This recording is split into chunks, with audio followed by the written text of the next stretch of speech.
Vous êtes connectés sur Hope Channel RDC, le canal de l'espérance. Mesdames, messieurs, bonsoir, c'est l'heure de vous informer. La protection de l'environnement n'est pas seulement une question écologique, mais aussi un devoir spirituel. En tant qu'intendant de la création des dieux, les êtres humains sont appelés à préserver la nature, à utiliser leurs ressources avec sagesse et à transmettre une planète viable aux générations futures. C'est avec cet éditorial consacré au point de vue de l'Église adventiste du 7e jour sur la protection de l'environnement que nous ouvrons cette édition du journal. Encore une fois, bonsoir. Les actualités ecclésiales restent notre priorité.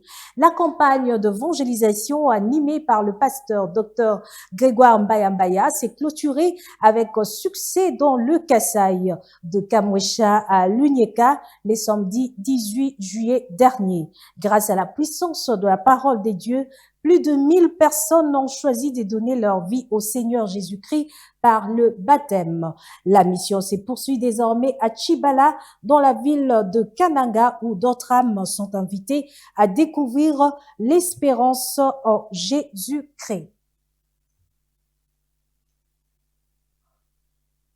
Sourire, convivialité et édification spirituelle ont marqué cette deuxième édition de Let Go, une initiative du département de la jeunesse adventiste de l'église de Bondalungwa. À l'issue de cette journée riche en émotions et en partage, une participante exprime sa satisfaction et revient sur les moments auxquels on puisse marquer. Suivez. Il y avait plein d'activités, mais quand il y a aussi beaucoup de gens, il y a du mal à vraiment satisfaire tout le monde. Mais pour ma part, je me suis retrouvée, je me suis régalée parce que j'ai fait des activités. Et voilà quoi, donc j'ai assez profité de cette activité et cette opportunité. C'était magnifique.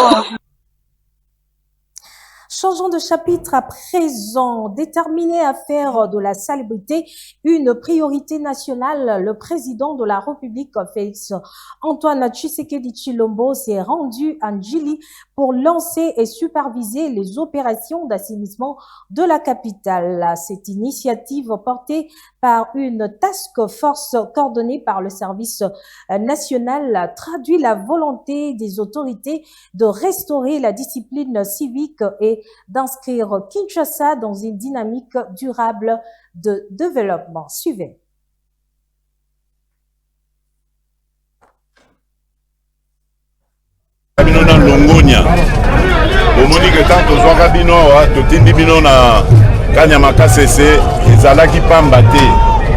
Lelo bokomi ba citoyen oyo ya valeur ya mboka oyo boyoki ndenge bandeko na biso ba compatriote na biso nyonso bazali kokumisa mosala na bino bozali kosala ngo mpe malamu bozotungisa bato te bozosala kaka nde mosala na bino mpe faire respecter ba loi na biso donc naza mpena na esengo mingi yango tokokontinue kotala ndenge nini tokoki kaka kosala tobongisaka bavi na bino lifuta ya malonga ezala kolia ya malonga ezala mpo na bino na mpo na bafamille na bino toyokani bino bokontinue kaka lisala na bino ndenge bozosala na bolanda mateya instruction oyo ya général Jean-Pierre Kasongo. En application des instructions du président de la République visant à assainir les secteurs miniers, le vice-premier ministre en charge de l'Intérieur, Jacquemain Chabani, a présidé samedi 18 juillet dernier une réunion stratégique consacrée au retrait de militaires et policiers présents illégalement sur les sites miniers. Cette démarche s'inscrit dans la volonté du gouvernement de renforcer la gouvernance, de lutter contre la fraude minière et d'améliorer la crédibilité de l'exploitation de ressources naturelles de la République démocratique du Congo sur la scène internationale. Reportage.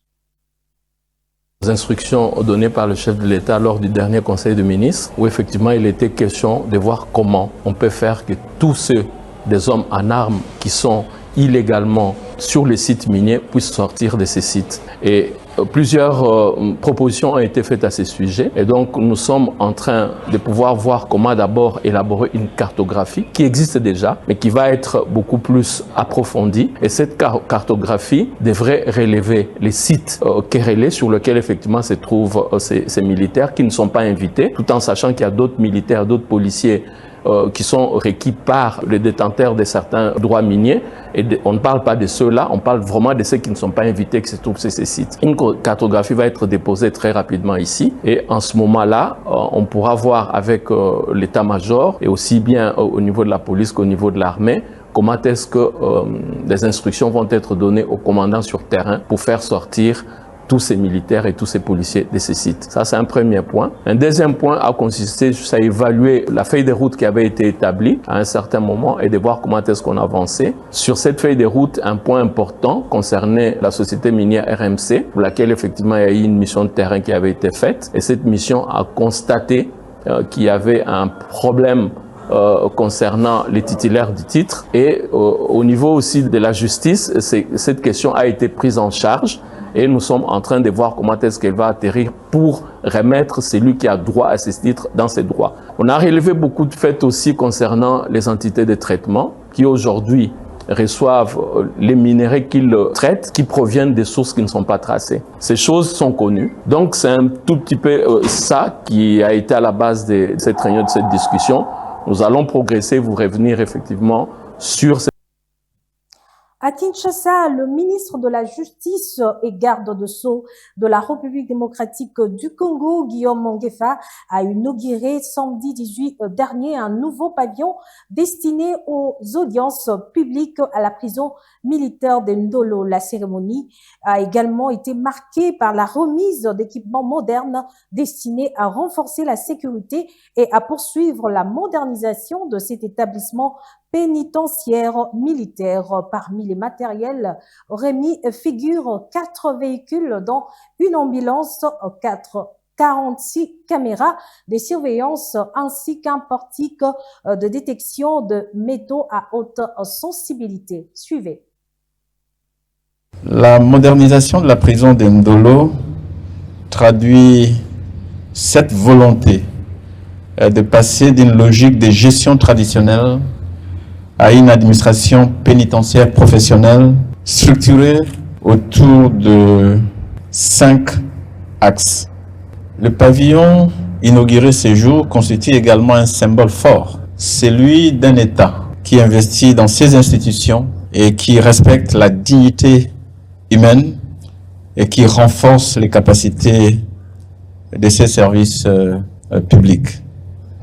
En remettant officiellement ces équipements, en ouvrant ces nouveaux pavillons, nous posons une nouvelle pierre dans la construction d'une administration pénitentiaire moderne, efficace, respectueuse des standards nationaux et internationaux.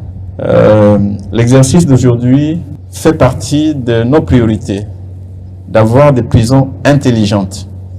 Au nom du gouvernement, je tiens à remercier le président de la République, à travers son conseiller spécial, d'avoir mis ses moyens et ses équipements modernes pour la sécurisation et surtout pour la modernisation de la prison de Ndolo, et sous le leadership éclairé de son directeur.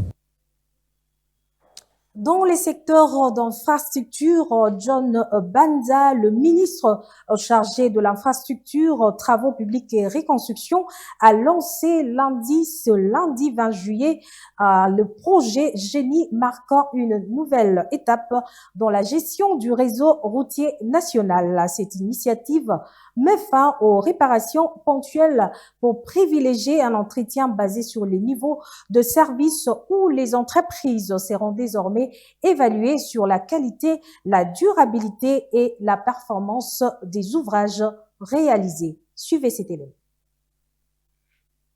Nous avons fait avec l'Office de voirie et drainage le lancement de la méthode Génis d'entretien de nos routes. Donc c'est une nouvelle approche pour que nous puissions gérer l'entretien routier par le niveau des services. Le programme d'entretien routier 2026 introduit à Kinshasa la méthode GENIS, une nouvelle approche de maintenance routière fondée sur la performance, le maintien permanent du niveau de service, contrairement aux méthodes classiques basées sur des réparations ponctuelles. Quels sont les principes de la méthode GENIS? GENIS repose sur 5 principes fondamentaux. Nous avons la réparation localisée pour atteindre un niveau de service initial, entretien courant des chaussées et ouvrages d'assainissement, sensibilisation continue des usagers et riverains, appui à la sécurité routière, contrôle permanent des performances avec paiement conditionné au niveau de service atteint, ce qui n'était pas le cas dans l'ancien système où il y avait seulement la réparation ponctuelle et on payait sur base des quantités exécutées. Et pour ces chantiers écoles, nous avons 4 axes qui ont été retenus. Nous avons le boulevard Lumumba, à partir de l'avenue Université Place Échangère, qui nous fait 5 km, 500 avec l'entreprise STPC, pour un montant total de 476 000 923, et la valeur mensuelle est de 55 787. Et la moyenne au kilomètre par mois est de 10 000 143. À Kinshasa, après les lancements de travaux du pont Lukaya, le bourgmestre de la commune de Mongafula, Séverin Lumbu Malamba, a appelé à une prise en compte de la reconstruction du pont Mafufu. Cette démarche vise à améliorer la mobilité des habitants et à renforcer les infrastructures de liaison de cette partie de Kinshasa. Les détails dans cet élément de la cellule de la place.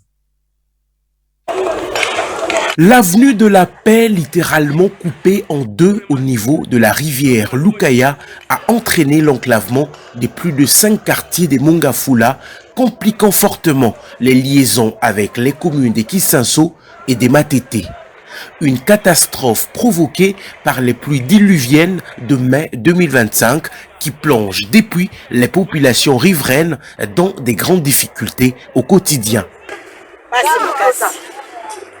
Maelanga boye safa tala lolenge tezo komata okokite osengi kaka na papa mokonzi ye tata bana ebele asunga biso na esika biso tona difficulté ba maman bakenda rapport matekoteka bandunda bana difficulté on depuis bukana depuis ça fait déjà une année on va bongisa te donc comment ko souffrir maman comment ko koli awa ko mana mutu ko katisa parfois ma etondi okukula ba kolé okukula mai donc difficulté à ma casse. Sensible aux appels de détresse des habitants, le député national Paul Tshilumbu a mené un plaidoyer auprès des plus hautes autorités afin d'obtenir la reconstruction du pont Lukaya. Le lancement des travaux a été marqué par la pose de la première pierre par le ministre des Infrastructures.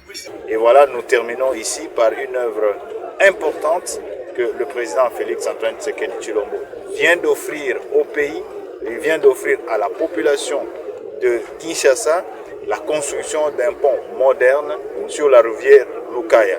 Ici, il y avait un vieux pont laissé par les Belges qui a été emporté par les pluies de 2024.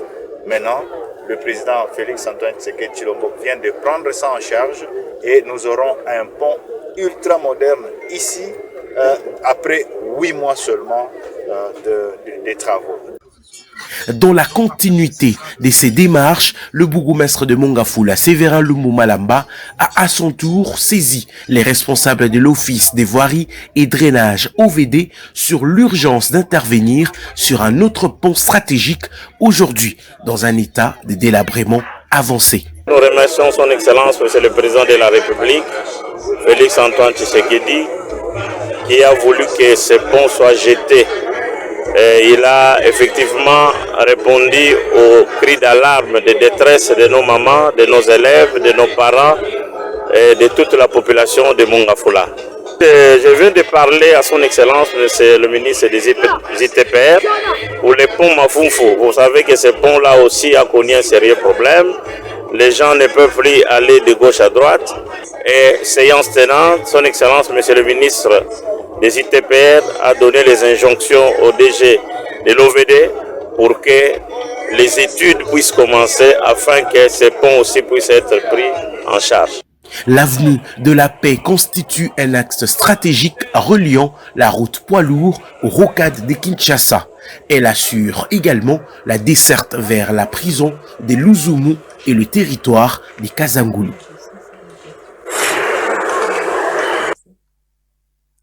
Au Lualaba, une campagne de sensibilisation sur l'assainissement a été organisée samedi 18 juillet dernier dans plusieurs avenues de Kolwezi, notamment au Kazembe, Ungungandu, prolongé du 30 juin et Sogefort. À cette occasion, la gouverneure Fifi Masuka Saini a appelé les habitants à adopter des pratiques favorables à la propreté des espaces publics, notamment en évitant les déversements de déchets dans les caniveaux. Plus de détails dans cet élément.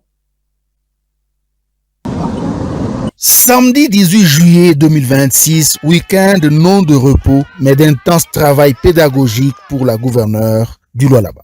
Comme elle sait le faire, la chef de l'exécutif provincial, accompagnée du ministre provincial en charge des infrastructures, le professeur Moïse Moukepe Kailou, de quelques autres membres de son gouvernement, et du bourgmestre de la commune Manika, Thierry Mujinga Sambumba, a résolu d'inculquer les notions de salubrité à ses administrés. Première étape, route Kazembe, les avenues Tchata et Ungungandu récemment rénovées. Ces avenues ont vu leurs caniveaux nouvellement érigés, transformés en dépotoirs par des tenanciers de boutiques, salons de coiffure, restaurants et passants. De quoi susciter la colère de l'autorité provinciale qui n'a pas tardé à les inviter immédiatement au travail de curage, notamment aux abords d'une boîte de nuit réputée de l'avenue Ungungandu. Un geste salué par la plupart des habitants. Maman Nabiso ayaki na mboka pour protéger mipeko ya chef de l'État. Salité. Deuxième étape, avenue du 30 juin. Si certains tenanciers de pharmacies et boutiques baignent encore dans l'insalubrité, d'autres ont brillé par la propreté, à l'instar des responsables de la station-service Africa Petroleum et des boutiques d'en face. Marie-Thérèse Masuka Saini n'a pas hésité à les encourager publiquement. La gouverneure de province a ensuite poursuivi avec sa leçon de combat acharné contre l'insalubrité au petit marché Mutoshi sous les ovations des vendeuses. Troisième étape, avenue Kasombo, dite Sogefort, entre les quartiers Kasulo et Kabila dans la commune Manika. Une équipe de cantonnage manuel constituée entièrement de jeunes du coin était déjà à pied d'œuvre. Mais d'autres endroits affichaient un mauvais visage avec des déchets plastiques et rejets ménagers. La gouverneure Masuka a appelé tous les tenanciers de magasins à garder leur environnement propre.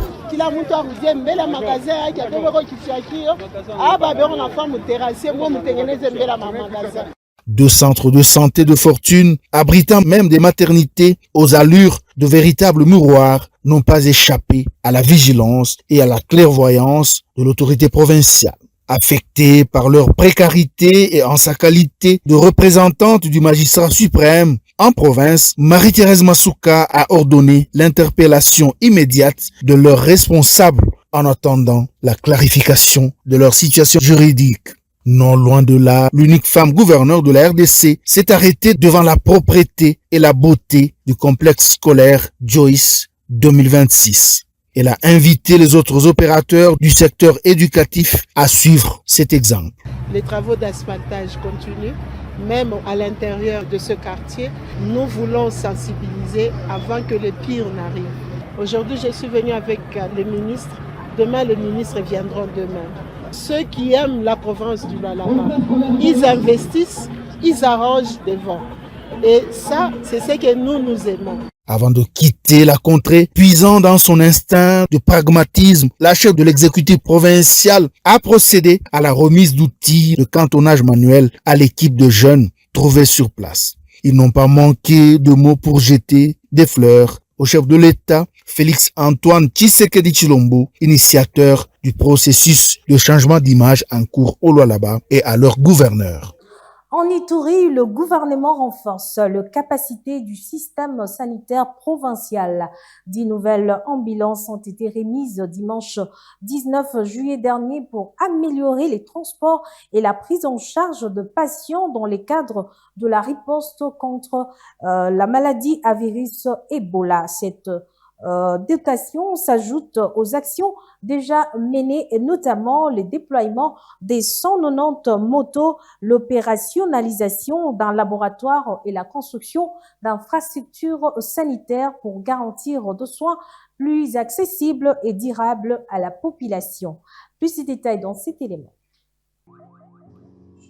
C'est pour moi un réel plaisir de procéder à ce jour à la remise officielle de ces ambulances qui rentrent dans le cadre de renforcement des capacités d'intervention des équipes de la riposte contre la maladie à virus Ebola. Cette acquisition témoigne que les soucis du gouvernement central envers la population de l'Ituri pour sauver leur vie et les préserver contre ces maudits virus. Je formule le vœu de voir ces véhicules être utilisés à bon escient, avec efficacité et efficience, pour qu'elles soient une réponse rapide et coordonnée aux activités de la riposte. Au nom du gouvernement provincial, je tiens à remercier Son Excellence Monsieur Félix Antoine Tshisekedi Tshilombo,